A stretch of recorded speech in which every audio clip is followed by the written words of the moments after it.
Yun lang yung naisip ko na pamilya ko. Na-landmines kami. Oo, ako mismo na-landmine sa hulo. Sa mukha, 2 days akong hindi nakakita. Tapos sinibak ako through chopper papunta sa hulo. From hulo, C-130 papunta sa Zamboanga. Paano ka na-landmine? Command detonate ng isang tao. Kasi dati naming dinadaanan yun sa hulo. Pag malapit na kami pababa sa may dating kampo na hindi na ino-occupy. Ngayon, nung pagdating namin doon, kumpiyansa, may pumunta doon yung 18 company sa kabila, yung 14 sa kabila. Kami doon, natambahan namin yung pinaglagyan ng landmines. May nag-detonate. Namatay man yung nag-detonate, kaso lang, 2 kaming na-wounded. Ako sa mukha, yung si Sergeant Kimson, magmula sa paa hanggang sa likod naman. Ano na yung pakiramdam mo nung ikaw na mismo yung na-wounded? Akala ko mamamatay ako. Kasi nung pumutok, ang akala pa nung hindi landmines, akala ko 2 o 3. Bumagsak ako. Tapos kasi radyo man ako. Yung nakasabit dito yung handset, bagbagsak ko, tapos nagsisigawan na sila. Huminga ako ng malalim. Hindi man sumabit yung paghinga ko, parang buhay pa ako, kaso lang wala na akong makita. Nagsisigaw na ako, wala akong makita. Tapos, hinanap ko yung baril ko. Sabi mo nila, huwag kang gagalaw. Marami bang landmines? Marami pang wire. Akala ko rin may nasabit pa na wire sa akin kasi yung handset pala, yung wire ng handset, kaya nadoble. Imbis na talagang hindi ako naggalaw na kasi baka sasabog na naman. Yun. Kaso lang, masakit sa tapos naisip ko yung pamilya ko. Mamamatay na yata ko, pero hindi man mahirap yung huminga. Yun lang, yung wala na akong makita. Tapos nung alam mo na wala kang makita, ang pakiramdam mo? Yun, nagsisigaw ako tapos medyo kabado. Kasi yun nga, yung buhusan ng yung mata ko. Buhusan ng tubig. Wala na talagang nabuhusan na, malinis man, sabi nila. Wag mo lang kuskusin. Pero wala na talaga, dugo-dugo na yung mukha ko, sabi ng mga kasama ko. Kala nila nga, bulag na talaga ako. Ngayon, ang gusto nila, ibaba na bubuhatin.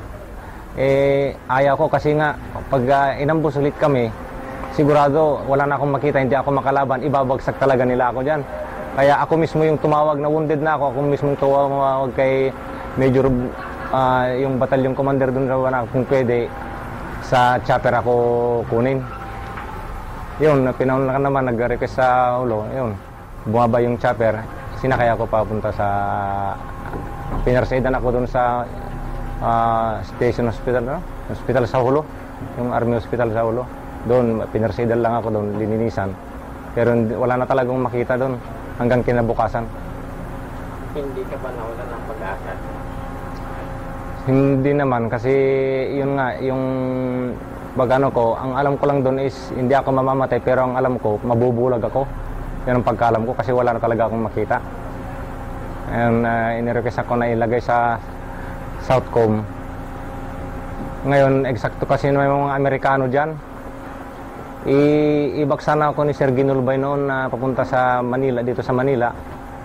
Kaso lang, kasabi ng mga Amerikano na kaya nilang gawin yun doon. Kaya sinabi ko rin kay Sir Ginulbay na kaya daw ng mga Amerikano, sir. Kaya iniwan ako doon. Yun, mga Amerikano yung nag-ano sa mata ko. Hanggang pang 3 days, meron na akong medyo makita na konti. Doon ako na ng pag-asa na makakakita pa ako. Ano yung pakiramdam mo na dyan? Medyo masaya kasi nga medyo clear na yung makikita ko na yung bubong, kaso lang blurred. Tapos masakit siya. Sabi ng mga na wag mo nang buksan yung mata mo kasi yung mukha ko talaga namaga pa siya. Ngayon pumunta nga doon yung anak ko, pamilya ko, takot pa sa akin yung anak ko noon kasi iba yung mukha ko. Anong pakiramdam mo dyan na yung ginawa mo sa trabaho mo, yung nangyari sa'yo, yung anak mo pa yung takot? Yun nga, medyo maluha rin ako, pati miss ko, siyempre umiyak sila kasi hindi ko sinabi na na-wounded ako nung time na yun. Sinabi ko rin sa mga kasama ko na huwag sasabihin. Pero nung makakita na ako, saka ako tumawag sa kanya. Punta ka dito sa Southcom. nandito ako, punta ka, pasyal mo ako dito kasi nandito ako sa ospital. Pero hindi ko sinabi na landmines ako.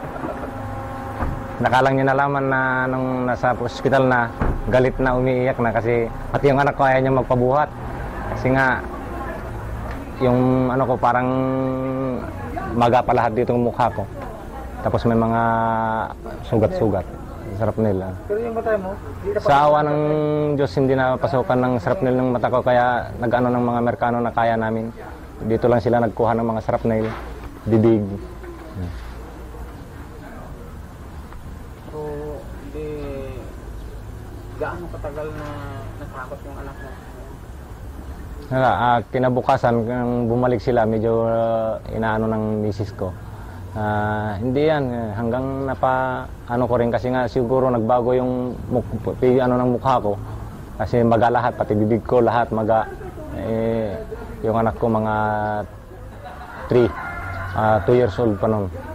Paano mo pinaliwanag sa misis mo na hindi nagsinungaling?